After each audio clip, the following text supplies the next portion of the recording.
Mi hijo y su esposa me obligaban a dormir en el jardín Juno al perro. Tras quedar viuda encontré el testamento de mi esposo, 15 propiedades y 25 millones eran míos. La humedad de la noche se había instalado en mis huesos como una enfermedad incurable. Cada vez que respiraba, el aire frío me calaba hasta la médula, un recordatorio punzante de mi lugar en este mundo que una vez fue mi hogar. A mi lado Thor, el viejo pastor alemán de la familia, roncaba suavemente, su lomo cálido presionado contra mi espalda en un acto instintivo de solidaridad canina. Él al menos no me veía como una intrusa. Éramos dos almas envejecidas, desgastadas, compartiendo el destierro en el rincón más oscuro del jardín. Abrí los ojos. A través de la lona desgastada de la tienda de campaña que era mi dormitorio, el cielo comenzaba a teñirse de un azul pálido, anunciando un amanecer que yo no anhelaba. Cada mañana era igual, el mismo dolor en las caderas, el mismo rocío frío que empapaba la manta delgada que me servía de sábana, el mismo olor a hierba mojada y a perro, y sobre todo, el mismo silencio ensordecedor que precedía a la cacofonía de mi humillación diaria. Mi nombre es Esperanza Mendoza. Tengo 78 años, y esta es la historia de cómo el amor más grande de mi vida me rescató desde la tumba. Moví los dedos de los pies, entumecidos por el frío. Sentía cada una de mis articulaciones como si estuvieran llenas de cristales. Recordaba las mañanas en la cama de matrimonio que compartí con Roberto durante 52 años. Él se despertaba siempre primero y preparaba el café, trayéndome una taza humeante con esa sonrisa que le iluminaba toda la cara. Para mi Esperanza, murmuraba, besándome la frente. Ahora, mi yerno Carlos, me traía un plato de plástico con sobras de la cena anterior, si es que se acordaba. Todo cambió cuando Roberto partió. Un infarto rápido, silencioso, que se lo llevó en una tarde mientras podaba sus rosales. Mi mundo se desmoronó, y en ese vacío, mi hijo Miguel, y su esposa, Valeria, se movieron como buitres. Mamá, no puedes estar sola, dijeron con voces melosas que no alcanzaba a disimular su avaricia. Ven a vivir con nosotros, te cuidaremos. Yo, ciega de dolor, acepté. Dejé la casa llena de recuerdos, creyendo en la bondad filial. Pero la bondad duró lo que el luto. Un mes después, mi habitación estaba llena de las cositas de Valeria. 2 meses después, me mudaron al sofá de la sala. Y cuando Thor, que dormía en el jardín, se puso a aullar por las noches, a Valeria se le ocurrió la solución perfecta. Es solo por un tiempo, mamá. Esperanza, dijo con esa sonrisa falsa que no llegaba a sus ojos de hielo. Hasta que te acostumbres. Además a Thor le hará compañía. Ya es viejo como tú. Se entenderán. Miguel, mi propio hijo, mi niño al que meé en brazos, al que enseñé a leer, al que consolé cuando se rompió el brazo montando en bicicleta, no dijo nada, bajó la mirada. Esa fue la primera noche que dormí aquí, en esta tienda de campaña verde oliva que olía a moho y a derrota. Un ruido en la casa me hizo contener la respiración. La puerta corredera de cristal se abrió con un suave chirrido. Era Carlos, el marido de Valeria, un hombre gris y sumiso que vivía bajo la sombra de su esposa. Llevaba un tazón en la mano. Buenos días, doña Esperanza, susurró, casi con vergüenza. Se acercó y me entregó el tazón. Era avena aguada, sin azúcar. Hoy hace fresco, añadió, sin atreverse a mirarme a los ojos. Gracias, Carlos, dije, y mi voz sonó ronca como un susurro de hojas secas. Él asintió y se retiró rápidamente, como si mi miseria fuera contagiosa. Thor se desperezó y lamió mi mano con su lengua áspera. Le di un cucharazo de avena, que devoró con avidez. Tú sí que eres un caballero, viejo amigo, le murmuré al oído. Él respondió con un leve movimiento de cola. Desde mi tienda podía ver la casa perfecta de Valeria, líneas rectas, paredes blancas, ventanales enormes que revelaban un interior impecable y frío. Nada de eso quedaba de la casa cálida y desordenada que Roberto y yo construimos. Valeria la había modernizado. Había tirado los muebles de madera maciza que Roberto tanto amaba, las fotografías en las paredes, los libros, todo reemplazado por objetos minimalistas que parecen más esculturas que cosas útiles. Era una casa de catálogo, no un hogar. El sonido de las risas llegó desde la cocina. Miguel y Valeria desayunando. Oía la voz aguda de mi nuera, segura y dominante, y las respuestas más tenues de mi hijo. ¿En qué momento se había vuelto tan débil? ¿Cuándo había permitido que le arrancaran la columna vertebral? Recordaba al hombre fuerte y cariñoso en el que se había convertido, el que lloró de felicidad cuando nació su hija, Sofía. Ahora era un eco, una sombra que obedecía órdenes. Mi nieta Sofía, de 17 años, era mi único rayo de luz. una chica sensible e inteligente que veía la situación con una claridad que avergonzaba a los adultos. A menudo, se colaba de noche en el jardín con una manta extra o un termo con chocolate caliente. Abuela, esto no está bien, me decía, sus grandes ojos oscuros llenos de lágrimas de indignación. Shh, mi vida. No te preocupes por mí, tú concéntrate en tus estudios. Escápate de aquí, le respondía yo, acariciando su mejilla. Pero ella negaba con la cabeza. No puedo dejarte sola. El sol empezó a calentar la lona de la tienda, creando un efecto invernadero que aliviaba momentáneamente el frío de mis huesos. Hoy era un día importante. El abogado de Roberto, el señor Castillo, un hombre recto y leal, vendría a la casa. Tras la muerte de mi esposo, todo quedó en un limbo. Roberto manejaba todos nuestros asuntos, era meticuloso. Yo confiaba en él ciegamente. Él se ocupaba de protegerme. Ahora entendía el amargo significado de esa palabra. Miguel y Valeria se habían hecho cargo de gestionar las finanzas, asegurándome que todo era muy complicado, que había deudas, que no me preocupara. Pero algo en sus miradas, en su urgencia por venderme la idea de que éramos pobres, no cuadraba. Roberto era un hombre trabajador, un visionario que había empezado con una pequeña ferretería y la había convertido en un próspero negocio de materiales de construcción. Siempre fue cauteloso con el dinero. Deudas, era improbable. La puerta corredera se abrió de nuevo. Esta vez era Valeria. Iba impecable como siempre, con un traje pantalón beige y el cabello recogido en un moño perfecto. Su perfume caro llegó hasta mí antes que ella, un aroma dulzón que se me antojaba artificial. Buenos días, Esperanza. Nunca me llamaba mamá. Hoy viene el señor Castillo. Miguel y yo nos ocuparemos. Tú descansa, no querrás agobiarte con temas legales, ¿verdad? Su tono era condescendiente, como si le hablara a un niño o a una mascota senil. Me miró de arriba abajo, y su nariz se arrugó ligeramente, como si el olor a mí o a la tienda le resultara ofensivo. Así que lo sabes, dije, manteniendo la voz lo más firme que pude. El señor Castillo viene. Como viuda de Roberto, tengo derecho a estar presente. Una sombra de irritación cruzó su rostro perfecto. Por supuesto, pero queremos evitarte un estrés innecesario. Ya has pasado por mucho. Su sonrisa era tensa. Además, son solo papeles. Miguel es tu hijo, él velará por tus intereses. Mis intereses, pensé con amargura, mis intereses parecen limitarse a no mojar la tienda cuando llueve. Preferiría estar allí, Valeria. La miré directamente a los ojos, desafiante. Por un instante, vi un destello de sorpresa en los suyos. No solía oponerme. Como quieras, dijo secamente. Pero por favor, arréglate un poco. No querrás dar una imagen lamentable. Se dio la vuelta y entró en la casa, cerrándome la puerta en la cara, literal y figurativamente. Me quedé temblando, no de frío, sino de rabia contenida. Thor se frotó contra mí, emitiendo un pequeño gemido de preocupación. Me levanté con esfuerzo, cada movimiento una pequeña batalla contra el reuma y la indignidad. Mi mundo entero estaba contenido en una maleta vieja y una bolsa de plástico, 3 vestidos, 2 mudas de ropa interior, un suéter raído y una fotografía descolorida de Roberto y yo el día de nuestra boda. Él, alto y orgulloso en su traje, yo con un vestido blanco sencillo, mirándolo como si fuera el centro de mi universo. Porque lo era.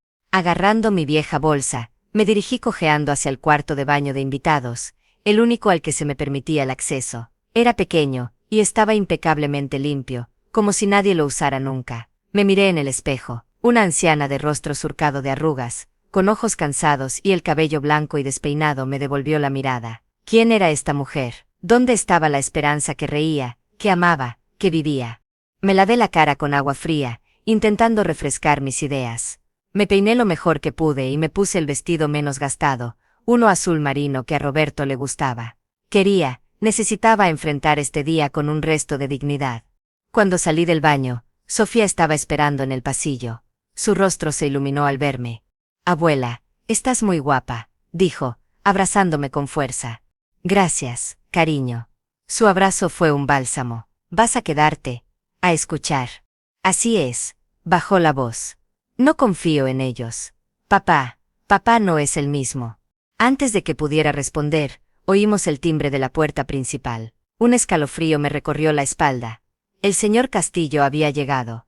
Miguel y Valeria lo recibieron con una cordialidad exagerada. El señor Castillo era un hombre de unos 60 y tantos años, de cabello canoso y porte serio. Llevaba un maletín de cuero marrón, gastado por el uso. Sus ojos inteligentes y perceptivos me buscaron inmediatamente. Doña Esperanza, dijo, ignorando a Miguel y a Valeria para dirigirse directamente a mí. Tomó mis manos entre las suyas. Eran manos cálidas y firmes. Es un gusto verla, aunque lamento las circunstancias. Roberto era un gran hombre. Gracias, Ramón, susurré, usando su nombre de pila por primera vez en años. Sentí que mis ojos se humedecían. Verlo era como tener un pedacito de Roberto en la sala. Valeria tosió, incómoda. Por favor, pase a la sala, señor Castillo. ¿Un café? No, gracias. Su tono era cortante. Prefiero tratar el asunto cuanto antes. Nos sentamos en los incómodos sofás blancos de la sala. Yo en un extremo, cerca de Sofía. Miguel y Valeria juntos, frente a nosotros, como un tribunal. El señor Castillo ocupó un sillón individual y colocó el maletín sobre la mesa de centro de cristal. Como saben, comenzó, la sucesión de Roberto Mendoza ha estado en proceso. Él era un hombre muy organizado. Dejó un testamento notarial muy claro, que he custodiado hasta que todos los trámites preliminares estuvieron completos. Valeria se inclinó hacia adelante, sus ojos brillando con una avaricia apenas disimulada. Sí, ha sido un proceso tan largo y complicado. Miguel, como único hijo, está deseando honrar la memoria de su padre y estabilizar la situación. El señor Castillo la miró con frialdad.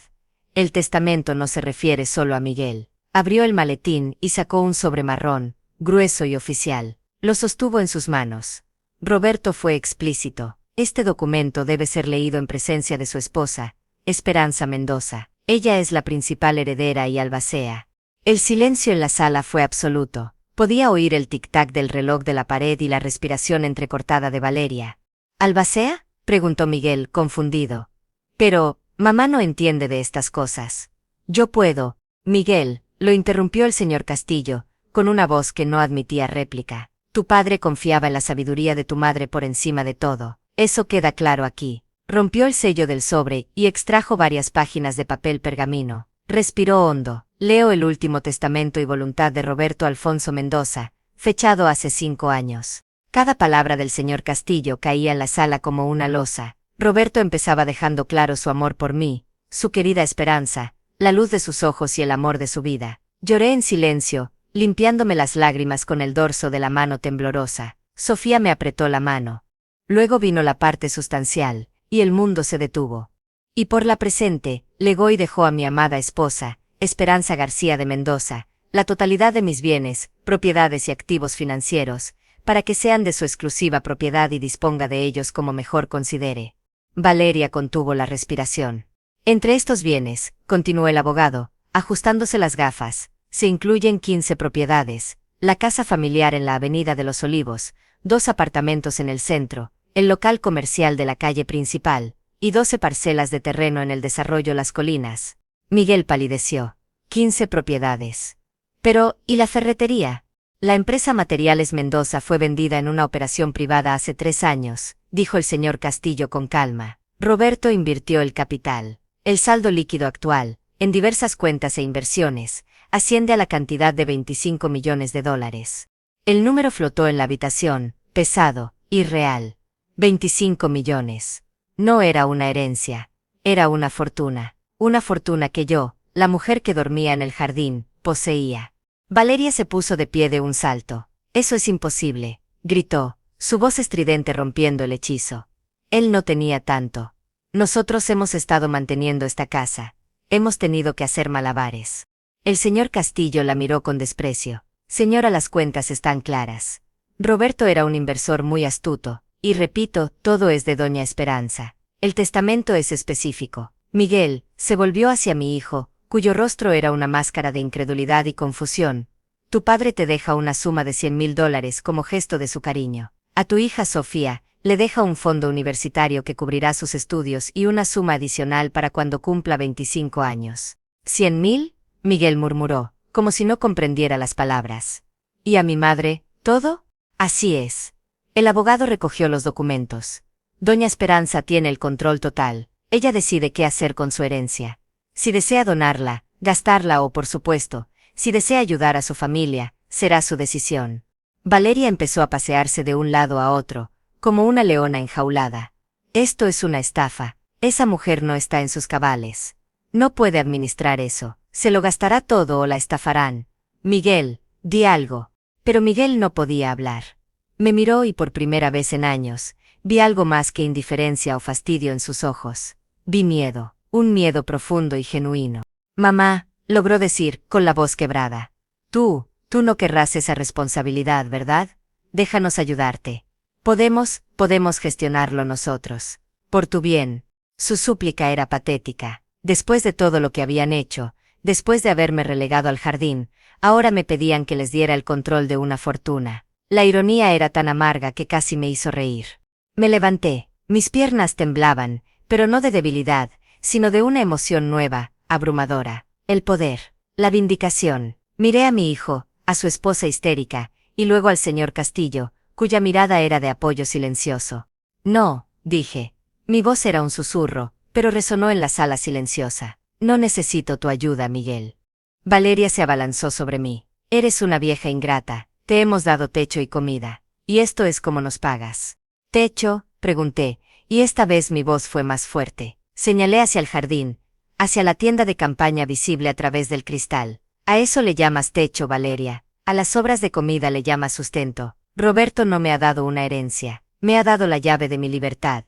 El señor Castillo se acercó a mí. Esperanza, con tu permiso, podemos ir a mi despacho. Hay mucho que hacer. Traspaso de cuentas, poderes notariales. Sí, Ramón, asentí.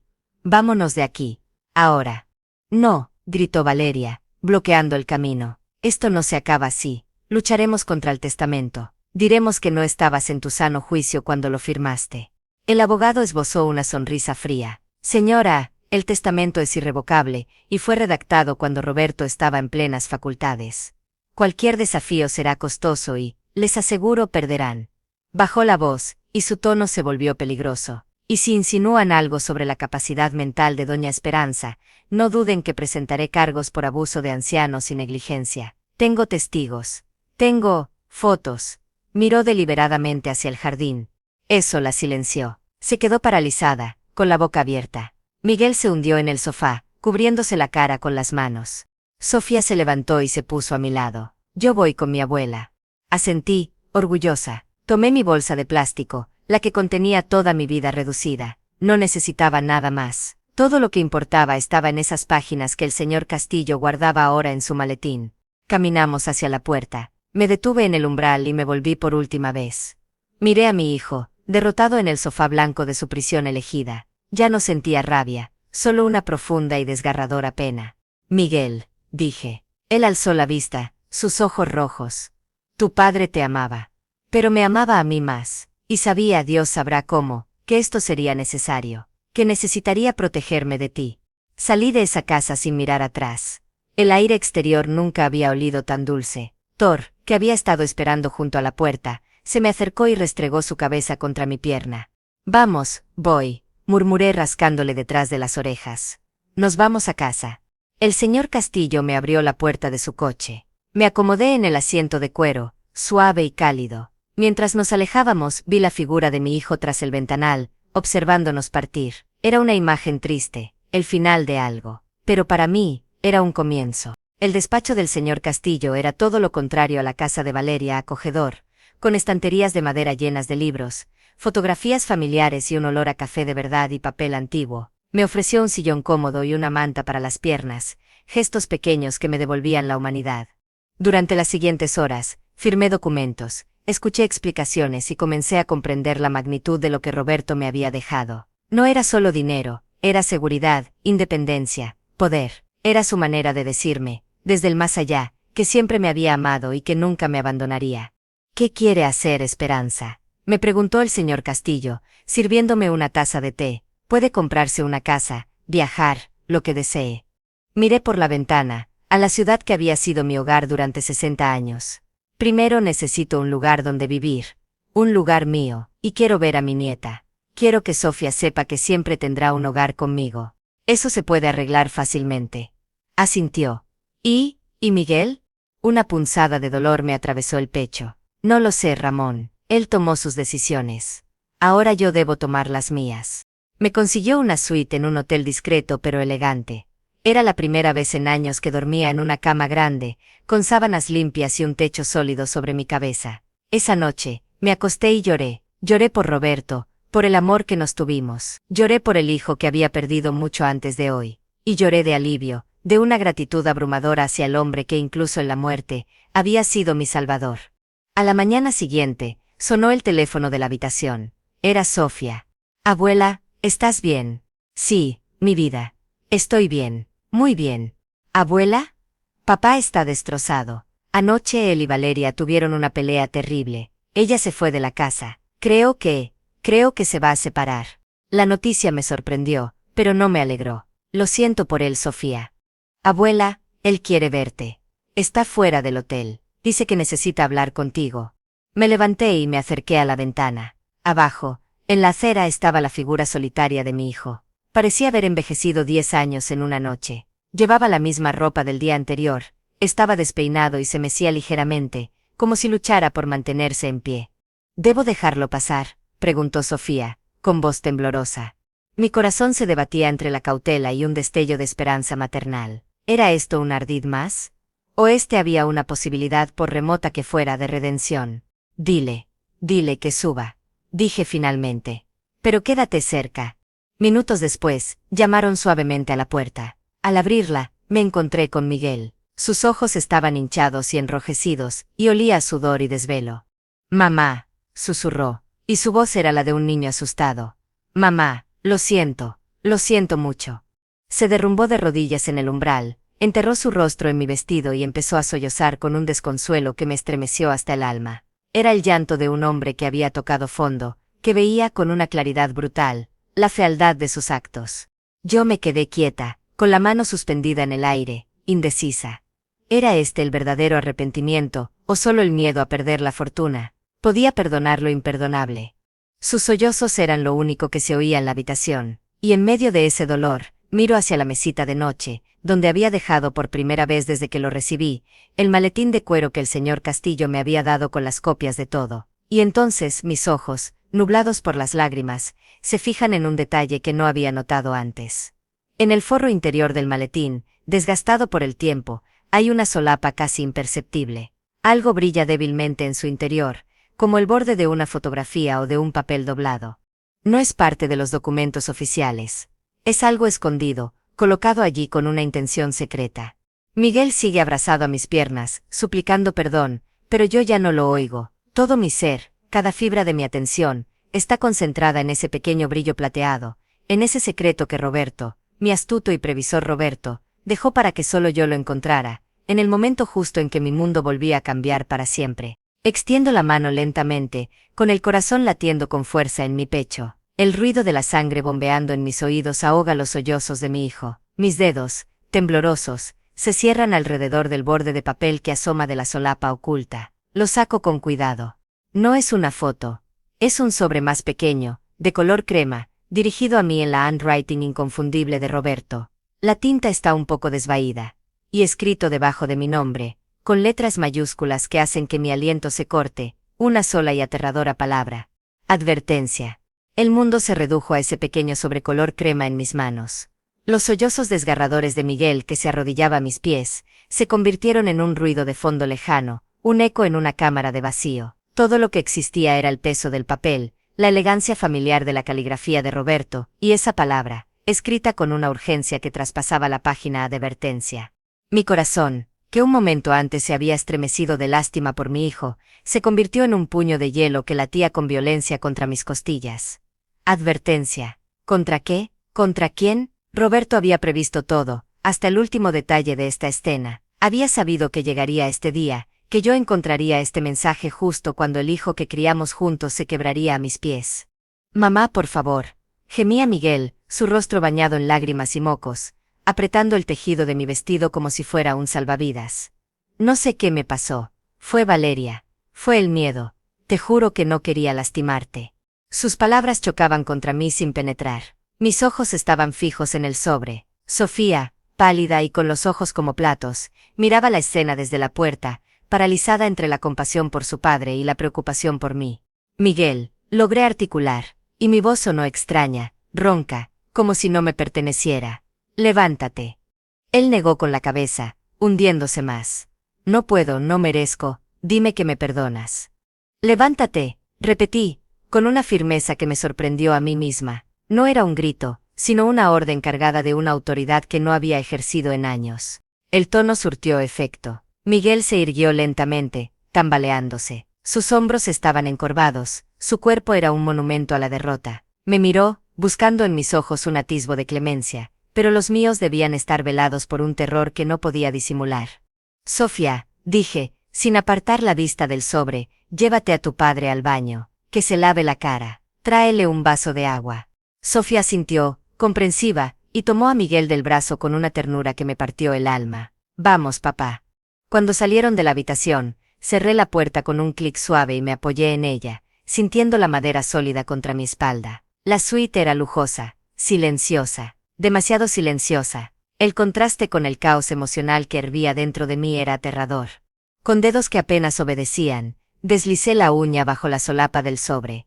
Estaba sellado con cera, un detalle tan característico de Roberto. Rompí el sello con un crujido seco que resonó en la habitación. Dentro, había una sola hoja de papel, el mismo papel de carta grueso que siempre usaba para sus notas más importantes. La letra era la suya, pero más temblorosa, como si la hubiera escrito bajo una gran presión o emoción. Mi querida Esperanza, si estás leyendo esto, es porque mi plan ha funcionado, y porque, me temo, mis peores temores sobre nuestro hijo se han hecho realidad. Una punzada de dolor aguda y profunda me atravesó el pecho. Sus peores temores. Roberto siempre había sido el optimista, el que veía lo mejor de las personas. Yo era la cautelosa, pero al final fue él quien preparó esta red de seguridad, quien anticipó la traición. No guardo rencor hacia Miguel. El amor que le tenemos es más fuerte que cualquier error. Pero el mundo, mi amor, es un lugar lleno de sombras, y la ambición puede nublar el corazón más puro. Valeria es peligrosa, no por maldad innata, sino por una avaricia que no conoce límites, y temo que haya arrastrado a nuestro hijo a un abismo del que no pueda salir. Respiré hondo, tratando de calmar el temblor de mis manos. Miré hacia la puerta del baño, detrás de la cual mi hijo se recomponía. Peligrosa. La palabra resonaba con una verdad siniestra. La fortuna que te he dejado es tuya. Es tu escudo y tu libertad, pero también es un imán para los buitres. Por eso, he tomado una precaución final. El dinero, los 25 millones, no están simplemente en cuentas bancarias. Mis ojos se abrieron más. ¿Qué quería decir? He convertido la mayor parte del capital en algo más estable y sobre todo más difícil de saquear, diamantes en bruto, certificados y con un valor de mercado claro. Están guardados en una caja de seguridad en la Caja de Valores Nacional, bajo una clave que solo tú y Ramón Castillo conocen. Los documentos de las propiedades están a tu nombre, son intransferibles sin tu firma notariada, pero los diamantes son tu verdadera fortaleza. Diamantes.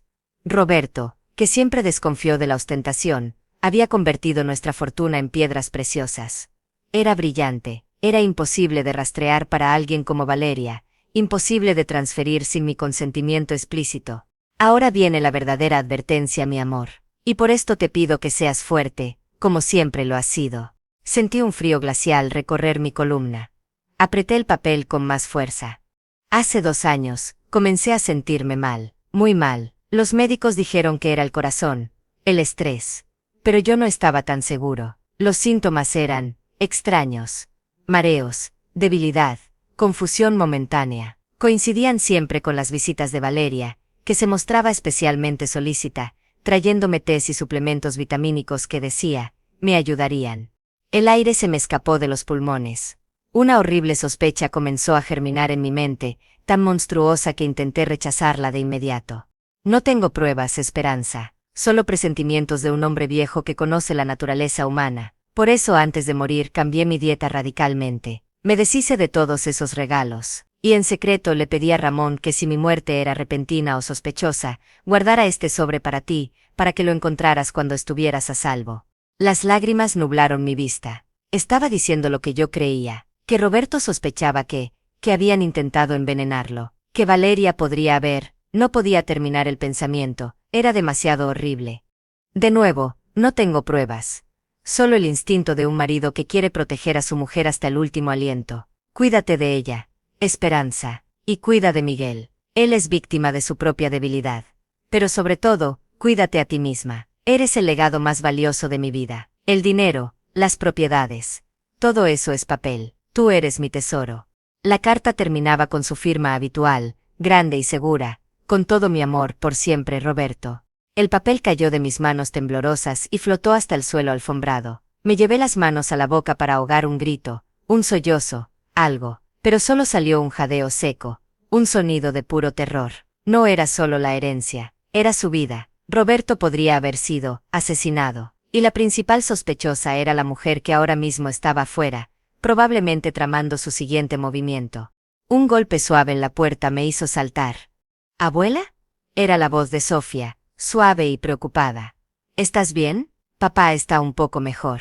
Agarré la carta del suelo, la doblé con urgencia, y la guardé en el bolsillo de mi vestido, junto a mi corazón que parecía querer salirse del pecho. Me sequé las lágrimas con furia, intentando componer mi rostro. No podía asustarlos, no todavía. Abre, cariño, dije, esforzándome por sonar calmada. Sofía entró, seguida de un Miguel lavado, pálido pero más sereno. Sus ojos, hinchados, me buscaron ansiosamente. Mamá, acerca de la herencia, comenzó, con voz débil. Eso puede esperar, Miguel, lo interrumpí, con más brusquedad de la que pretendía. Ahora no es el momento. Él bajó la mirada, avergonzado. Tienes razón. Lo siento. Solo quiero que sepas que yo no sabía sobre la cantidad. Valeria me dijo que papá tenía deudas, que estábamos al borde de la ruina. Yo soy un idiota. Me creí todo. ¿Dónde está Valeria ahora? Pregunté, tratando de que la pregunta sonara casual, aunque cada sílaba me quemaba la lengua. Miguel se encogió de hombros, un gesto desvalido. Se fue, hizo las maletas y se fue. Dijo que no podía estar con un hombre tan débil, que había arruinado nuestra única oportunidad. Su voz se quebró, dijo cosas horribles de ti, mamá, que eras una bruja artera que había manipulado a papá hasta el final. El odio de Valeria no me sorprendía, pero sus acciones pasadas sí. Cada palabra de la carta de Roberto resonaba en mi mente como un tambor fúnebre. Mareos, debilidad, confusión, siempre con las visitas de Valeria. Miguel, dije, eligiendo mis palabras con el cuidado de quien pisa sobre cristales rotos. Cuando tu padre se puso enfermo, esos últimos meses, ¿notaste algo raro? Él frunció el ceño, confundido por el cambio de tema. Raro, no, bueno, estaba decaído, cansado. Los médicos decían que era su edad, el corazón. ¿Y Valeria? ¿Cómo se portaba con él? Miguel pareció reflexionar por primera vez. Era muy atenta, más de lo usual. Le llevaba comidas especiales. Decía que quería ayudarlo a recuperarse. De repente sus ojos se nublaron con un recuerdo. Una vez, recuerdo que papá se quejó de que un té le sabía amargo. Valeria se rió y dijo que eran las hierbas medicinales, que eran así. Un té amargo, suplementos vitamínicos. La sospecha se enroscó en mi estómago como una serpiente venenosa. Tenía que hablar con Ramón Castillo, inmediatamente. En ese momento, el teléfono de la suite sonó, estridente en el silencio tenso. Los tres nos sobresaltamos. Lo descolgué con cautela. Doña Esperanza, era la voz grave y calmada del señor Castillo. Solo quería asegurarme de que todo está bien. Ramón, dije, y noté cómo mi voz temblaba a pesar de mis esfuerzos. Necesito verte, ahora, es urgente. Hubo una pausa al otro lado de la línea, captando mi tono. Por supuesto, estoy en el despacho, ¿puede venir? Sí, voy ahora mismo. Colgué y me volví hacia Miguel y Sofía. Tengo que ver al señor Castillo, asuntos pendientes. Yo voy contigo, dijo Miguel de inmediato, con un destello de su antigua determinación, ahora teñida de desesperación por reconciliarse. Yo negué con la cabeza con firmeza. No, es mejor que vaya sola. Tú, quédate aquí. Descansa, hablaremos más tarde. La decepción en su rostro era palpable, pero no me importó. No podía confiar en él, no todavía, no con la advertencia de Roberto grabada a fuego en mi mente. Abuela, yo puedo acompañarte, ofreció Sofía, su mirada llena de una comprensión que iba más allá de sus años. Parecía intuir que algo grave ocurría. Asentí. Sí, Sofía, ven conmigo.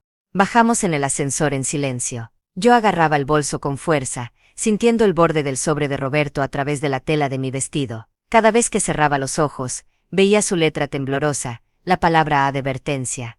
El taxi nos llevó hasta el despacho de Ramón Castillo. Él nos esperaba en la puerta, su rostro serio. Al verme su expresión se suavizó con preocupación. Esperanza, ¿qué pasa? Parece que ha visto un fantasma. Algo parecido, Ramón, murmuré, entrando y dejándome caer en el sillón de cuero. Sofía se sentó a mi lado, tomándome la mano. Le tendí el sobre arrugado. Esto estaba escondido en el maletín. Léelo. Ramón tomó el papel, se puso sus gafas y comenzó a leer. Mientras lo hacía, su rostro se fue transformando. La sorpresa dio paso a la incredulidad, y luego a una profunda, oscura ira. Cuando terminó, dejó la carta sobre el escritorio con mano temblorosa. Dios mío, respiró, quitándose las gafas y frotándose los ojos. Roberto, siempre fue el más listo de la habitación. ¿Tú sabías algo de esto, Ramón?, le pregunté, buscando desesperadamente un ancla en la realidad. Sabía que desconfiaba de Valeria, que había tomado precauciones extremas con el testamento. Pero esto, lo de los síntomas, la sospecha, negó con la cabeza, consternado. No, no tenía idea. Él nunca me lo dijo tan claramente. Solo insistió en que el testamento debía ser irrevocable, y que tú debías tener el control total, lejos de su influencia. ¿Crees que ella pudo haber? No pude terminar la frase. Ramón suspiró, un sonido cargado de pesadumbre. Esperanza, sin pruebas, es solo una sospecha terrible. Pero Roberto no era un hombre dado a las paranoias. Si él lo creía posible, dejó la frase en el aire, y su significado nos envolvió a los tres como una niebla tóxica. Los diamantes, dije, cambiando de tema. Necesitaba un plan, acción. No podía permitirme paralizarme por el horror. ¿Dónde están? En la caja de valores, como dice, bajo máxima seguridad. La clave es una combinación que solo nosotros dos conocemos, la fecha del día que se conocieron, seguida del nombre de pila de tu madre. Un código que solo Roberto y yo podíamos saber. Un último gesto de intimidad. Las lágrimas volvieron a mis ojos, pero esta vez eran de un dolor mezclado con una ternura infinita. Tenemos que actuar con cuidado, dijo Ramón, recuperando su profesionalismo. Si Valeria es capaz de lo que Roberto sospechaba, ahora que sabe que no obtendrá nada, podría volverse impredecible.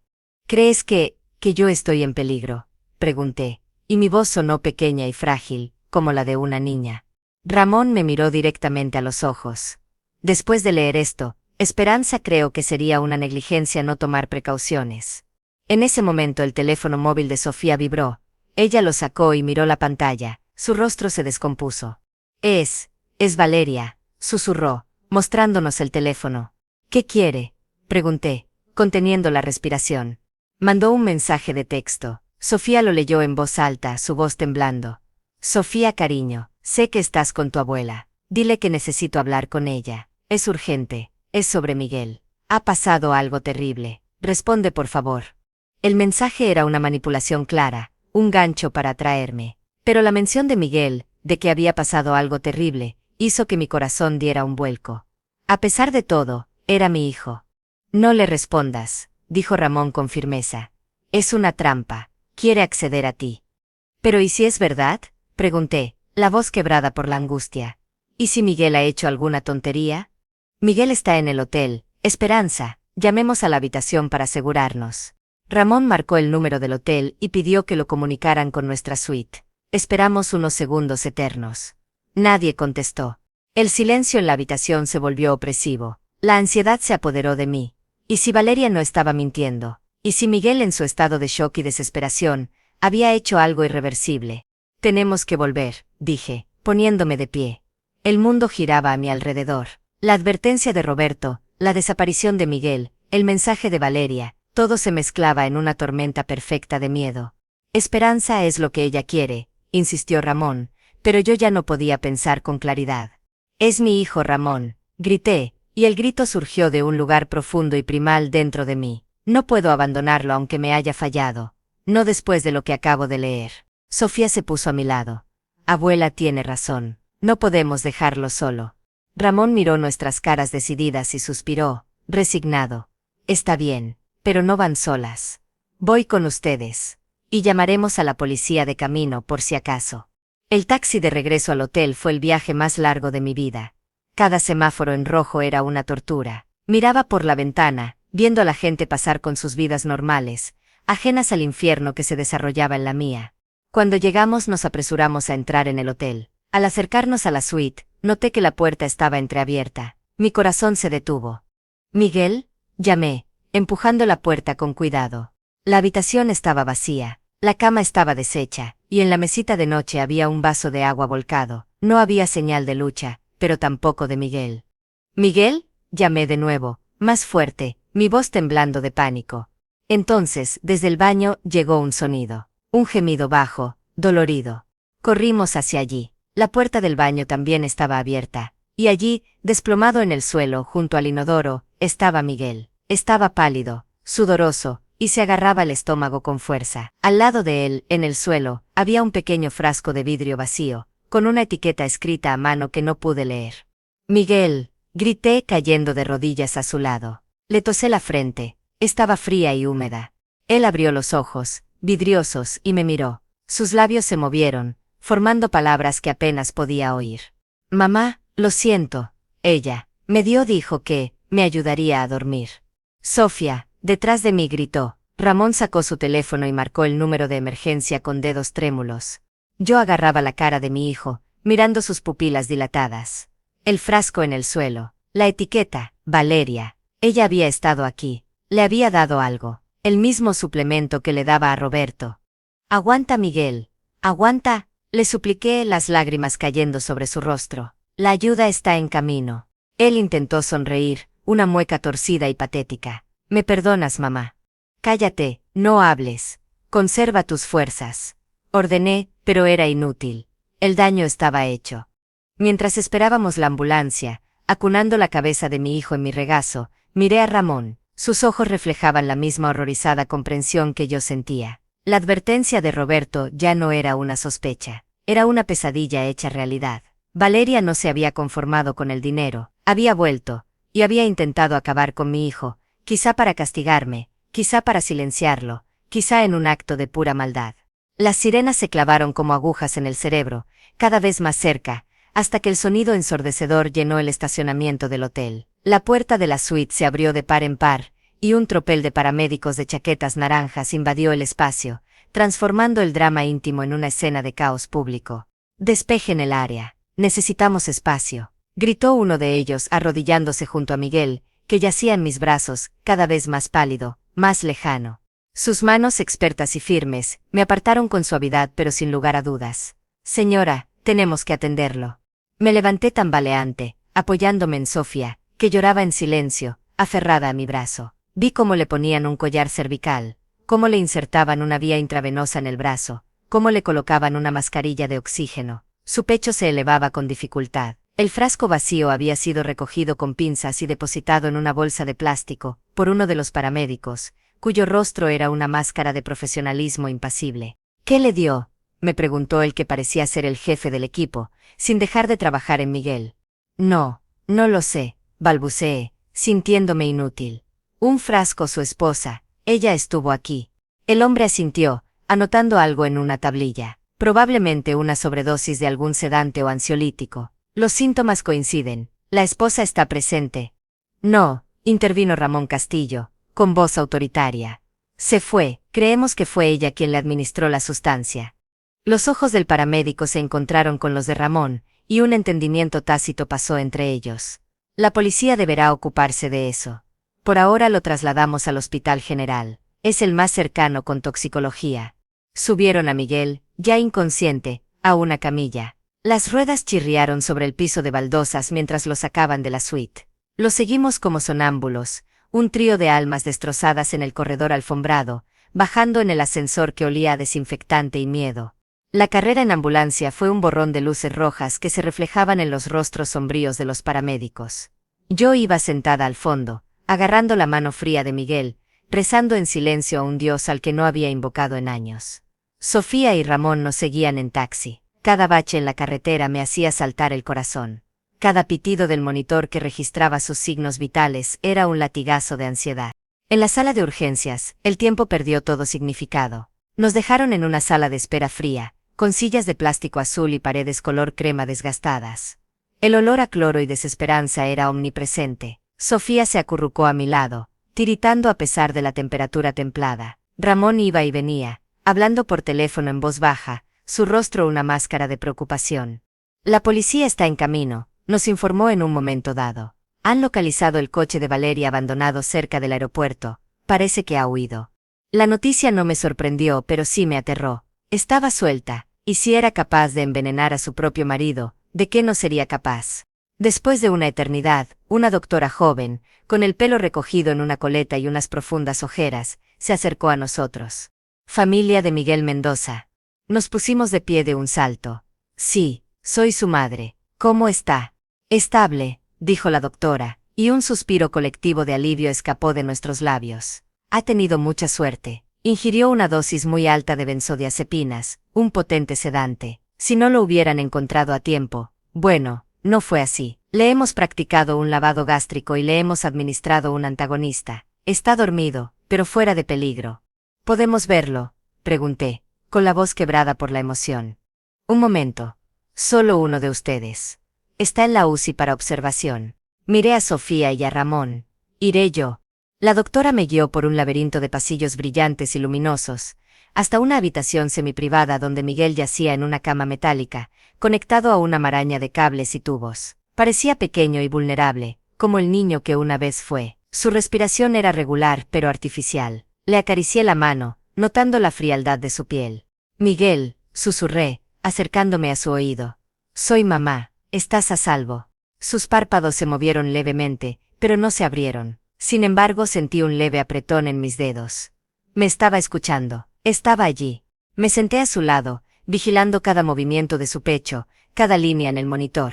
Las horas pasaron. La policía llegó, tomó mi declaración con una cortesía distante. Les conté todo, desde mi reclusión en el jardín hasta la carta de Roberto, omitiendo solo los detalles más íntimos de la herencia. Sus caras eran impasibles, pero veía la incredulidad en sus ojos. Era una historia de pesadilla, demasiado retorcida para ser inventada. Encontraremos a la señora Valeria, me aseguró un agente de mediana edad, con un deje de compasión genuina. Mientras tanto, tenga cuidado. Cuando se fueron, la oscuridad había caído tras las ventanas de la habitación. Ramón se había ido a atender asuntos urgentes, prometiendo volver a primera hora de la mañana. Sofía dormitaba en una silla en la sala de espera, exhausta.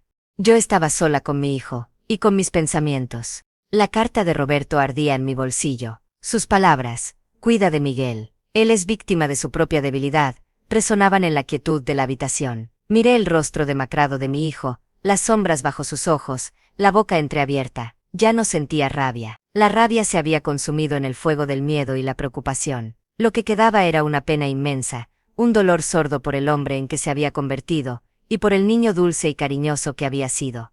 Recordé cuando tenía 5 años y se cayó del columpio en el jardín. Corrí hacia él, lo levanté en brazos, y él enterró su carita llorosa en mi cuello, diciendo, «Mamá, tú me curas». Ahora, décadas después, estaba otra vez herido, y otra vez yo estaba allí. Pero esta vez, la herida no era física, era del alma, y no sabía si tenía el poder de curarla. Miguel, volví a susurrar, luchando contra el sueño que me nublaba la vista. Te perdono. No sé si lo oyó, pero yo necesitaba decirlo. El perdón no era para él, no todavía, era para mí. Era para soltar el peso del rencor que me había anclado a la miseria. Roberto me había dado la libertad financiera, ahora yo tenía que ganarme la libertad emocional. De repente, la mano de Miguel se movió. Sus dedos se entrelazaron con los míos con una fuerza que me sorprendió. Abrió los ojos. Estaban nublados por los sedantes, pero conscientes. Me miró y en su profundidad vi un destello de la claridad que había estado ausente durante tanto tiempo. «Mamá», murmuró, su voz ronca y débil. La caja». Me incliné más. «¿Qué caja, hijo?» «Papá, me dio una caja. Hace años. Dijo que solo la abriera si todo se iba al infierno». Tragó saliva con dificultad. «Está en el almacén, el pequeño de la ferretería vieja». Una caja. Roberto le había dado una caja a Miguel. ¿Por qué? ¿Qué contenía? Era otra capa de su plan de contingencia.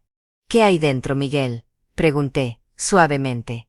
Él negó con la cabeza, un movimiento casi imperceptible. «No la abrí. Él me hizo prometer». Dijo que contenía la verdad. Sobre él. Sobre todo. Sus párpados se cerraron pesadamente. «La llave, la tengo yo. En mi llavero. El coche». Agotado por el esfuerzo, se sumió de nuevo en un sueño profundo. Pero su confesión había abierto una nueva puerta en la oscuridad. Roberto no solo me había dejado una advertencia, le había dejado una verdad a Miguel, una verdad que podría cambiar todo. Permanecí a su lado hasta que el sol comenzó a filtrarse por la persiana, pintando franjas de luz dorada en el suelo gris. Cuando Ramón y Sofía llegaron, frescos pero aún preocupados, les conté lo que Miguel me había dicho. Ramón frunció el ceño. La ferretería vieja, la vendimos hace años. Pero el trato incluía un pequeño trastero que Roberto siempre insistió en conservar. Dijo que era para guardar recuerdos. Nunca pensé. Tenemos que ir, dije, con una nueva determinación. Tenemos que encontrar esa caja. Ramón asintió. Voy ahora mismo. Tú quédate con Miguel. Yo voy contigo, señor Castillo, dijo Sofía, con firmeza. Abuela debe quedarse aquí, por si papá despierta. Sabía que tenían razón. Con un nudo de ansiedad en el estómago, les di las llaves del coche de Miguel, que había recogido del hotel. Tengan cuidado.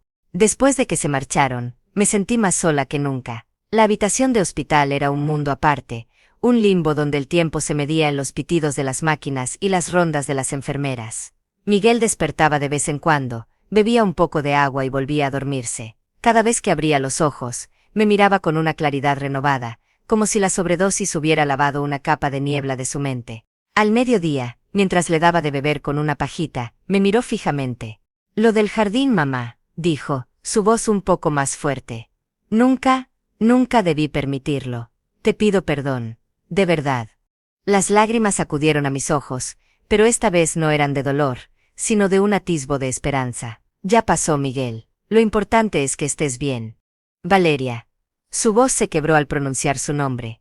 Ella me manipuló, me hacía sentir pequeño, incompetente. Me decía que sin ella no era nada, que tú y papá me habíais criado como un débil. Bajó la mirada avergonzado, y al final me creí su mentira. Era la confesión que había estado esperando. No una excusa, sino una explicación. Y en ella, vi el camino hacia la reconciliación. Largo, difícil, pero posible.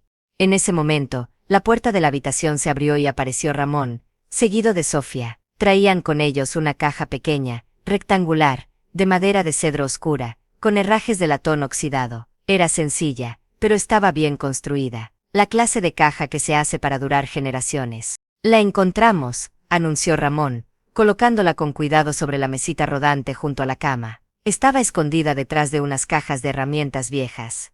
La llave de Miguel funcionó. Los cuatro miramos la caja.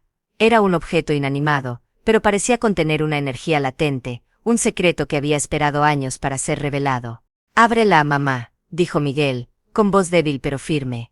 Es tuya. Papá te la dejó a ti, a través de mí.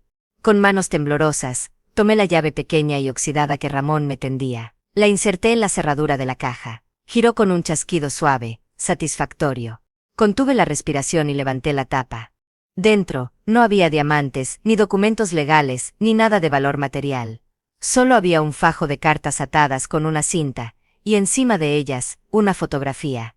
La fotografía era antigua, en blanco y negro. Mostraba a Roberto, joven, con el pelo oscuro y espeso, sonriendo con una felicidad despreocupada. Tenía el brazo alrededor de los hombros de otra mujer. No era yo, ella era guapa, de rostro amable y ojos claros, y llevaba en brazos a un bebé de pocos meses. Volté la foto. En el dorso con la caligrafía de Roberto decía, Isabel y Miguel, 1975 ver, el año en que nació Miguel.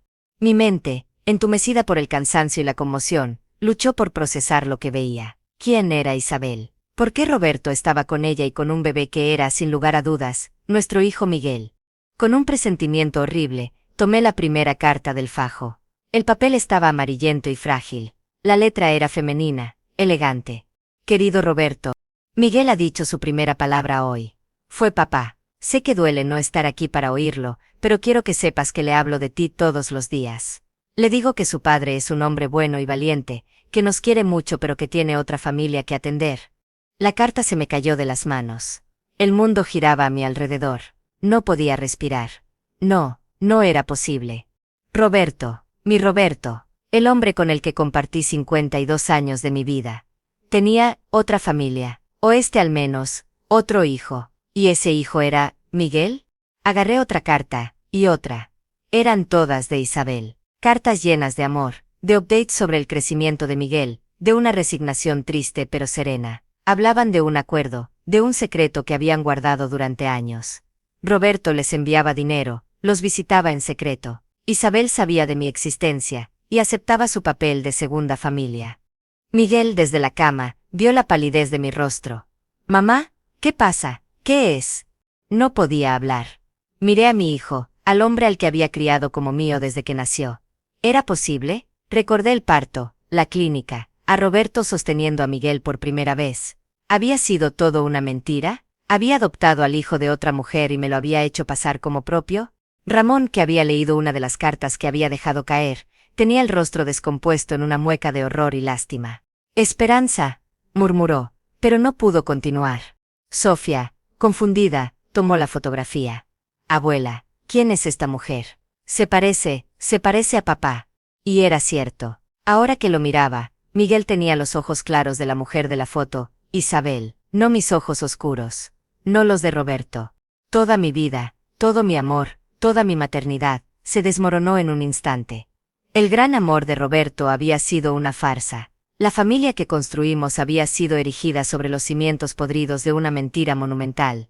Miguel, al ver nuestras caras, intentó incorporarse. «Díganme qué pasa». Su voz era un grito ronco de desesperación. Le mostré la fotografía. «Miguel, esta mujer, Isabel, es tu madre biológica». Él miró la foto, luego me miró a mí, sus ojos reflejando la misma incredulidad devastadora que yo sentía. «¿Qué? No, eso es imposible. Tú eres mi madre». «Parece que... no», dije, y las palabras me sabían a ceniza. «Parece que Roberto era tu padre, pero Isabel era tu madre. Yo te crié como si fueras mío».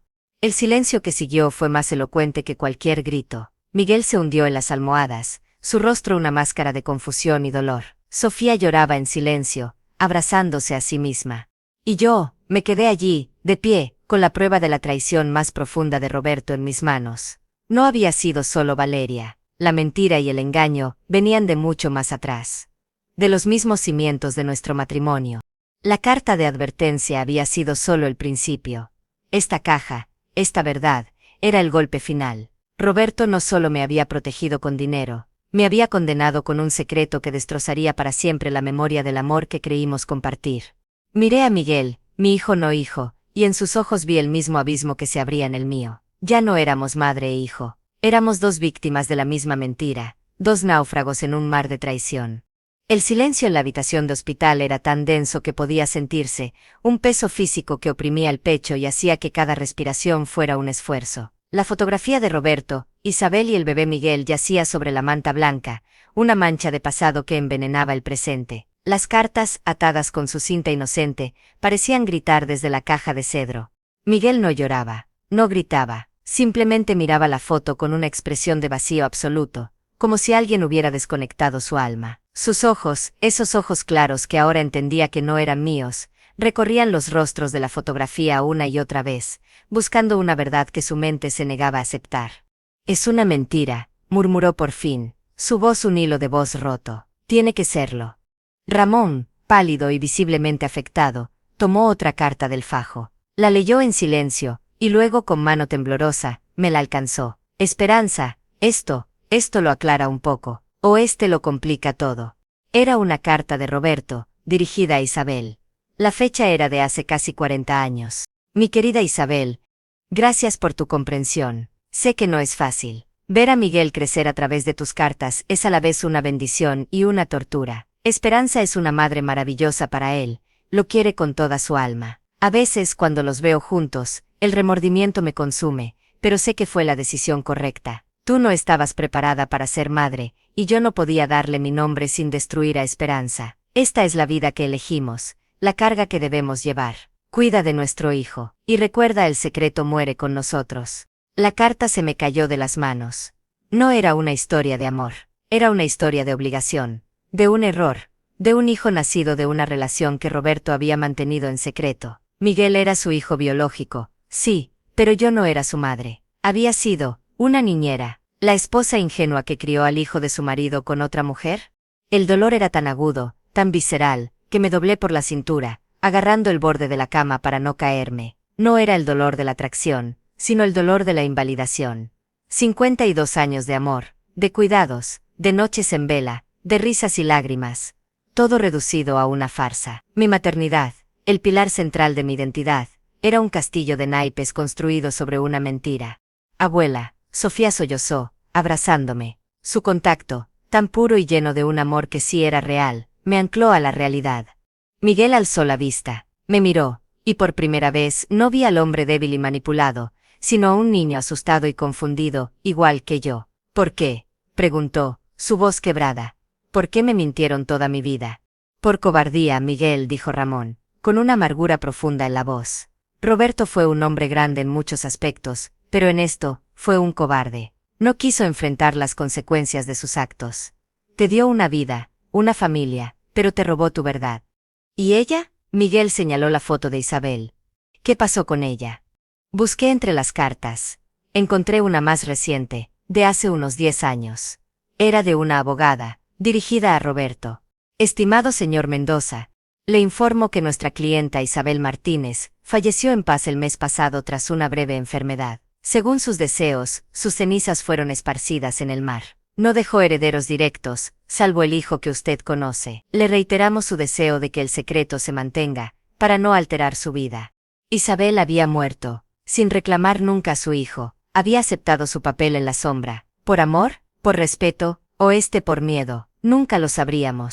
Miguel se dejó caer contra las almohadas, agotado física y emocionalmente. Todo es una mentira, repitió, pero esta vez había una aceptación desgarradora en su tono. Yo me sequé las lágrimas con fuerza. El dolor no se había ido, pero una furia fría comenzaba a abrirse paso a través de la conmoción. Roberto me había mentido, me había usado, pero había una cosa que su mentira no podía cambiar. Me acerqué a la cama y tomé la mano de Miguel. Él se sobresaltó, pero no la retiró. Escúchame, Miguel, dije, y mi voz sonó extrañamente firme, como si otra mujer, una mujer más fuerte, hubiera hablado a través de mí. Sí, mentieron, Roberto e Isabel, nos mintieron a los dos, pero hay una verdad que es más grande que todas sus mentiras. Él me miró, esperando. La verdad es que yo te meé en brazos cuando tenías cólicos. La verdad es que te enseñé a atarte los cordones, a montar en bicicleta. La verdad es que me quedé despierta contigo cuando tenías fiebre, que celebré tus triunfos y sufrí tus fracasos. Mis lágrimas volvieron a fluir, pero ahora eran limpias, puras. La verdad, Miguel, es que te quiero, no porque Roberto me obligara, no por deber. Te quiero porque eres mi hijo, porque la sangre del vientre no importa un carajo comparada con la sangre del corazón, la que se comparte en las noches de miedo, en los días de risa, en los años de vida juntos. Miguel me miró, y por primera vez en años, vi una chispa de luz verdadera en sus ojos. Una comprensión que iba más allá del dolor y la traición. Eres mi madre, susurró, y era una afirmación, no una pregunta. Tú siempre has sido mi madre. Sí, en el único sentido que realmente importaba, lo era. Roberto podía haber mentido sobre los orígenes, pero no podía falsificar las décadas de amor incondicional que yo le había dado a Miguel. Eso era mío, era real. Sofía se acercó y nos abrazó a los dos, formando un círculo de 3, unidos no por la sangre, sino por la elección y por un amor que había sido probado en el fuego, y había emergido, maltrecho pero intacto. Ramón, con los ojos brillantes, carraspeó. Hay más cosas en la caja. Debajo de las cartas, había un sobre más grueso. Lo abrí. Contenía documentos legales, el acta de nacimiento de Miguel, donde figuraba como hijo de Roberto y de una madre desconocida, y un testamento hológrafo de Isabel, dejando todas sus pertenencias, unas pocas acciones y una pequeña casa en la costa, a mi querido hijo Miguel Mendoza, con la esperanza de que algún día sepa la verdad y me perdone. Y había una última carta de Roberto, dirigida a mí. La letra era temblorosa, escrita cerca del final. Mi muy querida Esperanza, si estás leyendo esto, es que lo peor ha sucedido, y Miguel ha tenido que abrir la caja. Y también significa que he fallado en protegeros del dolor que siempre temí. No hay disculpas que basten por la mentira en la que construí nuestra vida. Te robé la verdad sobre la maternidad de Miguel. Fue egoísta. Fue cobarde. Pero por favor créeme cuando te digo que nunca te robé el amor. Te quise desde el primer día que te vi hasta el último aliento que di, y te admiro más de lo que las palabras pueden expresar. Criaste a Miguel con una bondad y una fuerza que Isabel, en su juventud perdida, nunca hubiera podido darle. Le diste una madre de verdad. Eres su madre en todos los sentidos que importan. Y por eso, aunque me odies por esta mentira, te ruego que no permitas que destruya el lazo que os une. Es el legado más valioso que dejo. Cuida de nuestro hijo, y cuídate a ti misma. Eres, y siempre serás, el amor de mi vida. Con todo el amor de un hombre imperfecto y arrepentido. Roberto. Leí la carta en voz alta. Cuando terminé, el silencio volvió a llenar la habitación, pero esta vez era un silencio diferente, menos cargado de rabia, más lleno de una tristeza profunda y comprensiva. Roberto no era un monstruo, era un hombre que había cometido un error monumental, y que había vivido con él, atormentado, durante décadas. Su amor por mí, quizás, había sido real, pero había estado empañado por una mentira que ahora nos estallaba en la cara a los que quedábamos. Miguel extendió la mano y tomó la carta. La leyó él mismo, sus labios moviéndose en silencio. Cuando terminó, la apretó contra su pecho. Él sí me quería, ¿verdad?, preguntó, con la voz de un niño pequeño. Sí, Miguel, dije, con certeza. Te quería, a su manera, torpe y defectuosa, pero te quería. Y a mí también. La revelación no borraba el dolor por la traición, por los años de mentiras, por la imagen mancillada de Roberto. Tardaría años en sanar, si es que alguna vez lo hacía por completo. Pero algo se había recompuesto en esa habitación de hospital. El lazo entre Miguel y yo, que Valeria había intentado destruir con su maldad, y que la verdad de Roberto había hecho trizas, se estaba recomponiendo con un nuevo material, la autenticidad. Ya no había secretos entre nosotros. Éramos dos adultos dañados, enfrentando la verdad de su pasado, pero lo estábamos haciendo juntos. Días después, Miguel recibió el alta médica. No volvimos a la casa de Valeria. Con la ayuda de Ramón, alquilamos un piso amplio y luminoso, con vistas al mar. Un lugar que no tenía los fantasmas del pasado. Un lugar para empezar de nuevo. La policía encontró a Valeria una semana más tarde, intentando embarcar en un vuelo a un país sin extradición. Fue arrestada y acusada de intento de homicidio y abuso de ancianos. Su juicio sería largo, pero la justicia, al menos la terrenal, seguía su curso. Una tarde, sentados en el balcón del nuevo piso, mirando cómo el sol se ponía sobre el agua, Miguel rompió el silencio. Mamá, dijo, era la primera vez que me llamaba así desde la revelación. La palabra sonó verdadera, elegida. Quiero visitar la tumba de Isabel. Solo para hacer las paces. Asentí. Iremos juntos. Y así lo hicimos. No había una lápida, ya que sus cenizas se habían esparcido, pero fuimos al acantilado que la abogada había indicado. El viento soplaba fuerte, arrancándonos las lágrimas de los ojos antes de que pudieran caer. Miguel se quedó allí en silencio durante un largo rato, diciendo adiós a la madre que nunca conoció y perdonando a la sombra que había planeado sobre su vida. Yo me quedé a su lado, su madre, la madre que le había mecido, le había cantado, le había educado, la madre real. La fortuna de Roberto, los diamantes, las propiedades, al final no eran lo importante. Los usé para asegurar nuestro futuro, para darle a Sofía la educación que merecía, para ayudar a otros ancianos en situaciones de abuso. Pero la verdadera riqueza que Roberto me legó, sin saberlo, fue la oportunidad de reconstruir mi relación con Miguel sobre bases honestas. A veces por las noches, cuando el dolor de la traición me despertaba, tomaba la última carta de Roberto y la releía. Ya no sentía rabia. Sentía lástima, lástima por el hombre que tuvo que cargar con su secreto toda la vida. Y sentía gratitud, gratitud por haberme dado, a pesar de todo, el regalo de ser madre. Thor, el viejo pastor alemán, vive ahora con nosotros en el piso, duerme a los pies de mi cama, en una mullida alfombra. Ya no hace frío por las noches. Hoy Miguel ha empezado terapia. Yo también. Hablamos de lo sucedido, lloramos. A veces incluso nos reímos, con esa risa amarga y curativa de quienes han sobrevivido a una tormenta. La vida no es un cuento de hadas. No hay un final perfecto. Las cicatrices de la traición y el abuso siempre estarán ahí. Pero las heridas pueden cerrarse. Y a veces de las cenizas de la mentira, pueden hacer un amor más fuerte, más consciente, más verdadero. Mi nombre es Esperanza Mendoza. Tengo 78 años. Dormí en un jardín, junto a un perro, creyendo que lo había perdido todo. Encontré una fortuna, pero también encontré una verdad devastadora. Y al final descubrí que la única herencia que realmente importa no está en los bancos ni en las cajas fuertes. Está en la capacidad del corazón humano para perdonar, para reconstruirse, y contra todo pronóstico, para volver a encontrar la esperanza.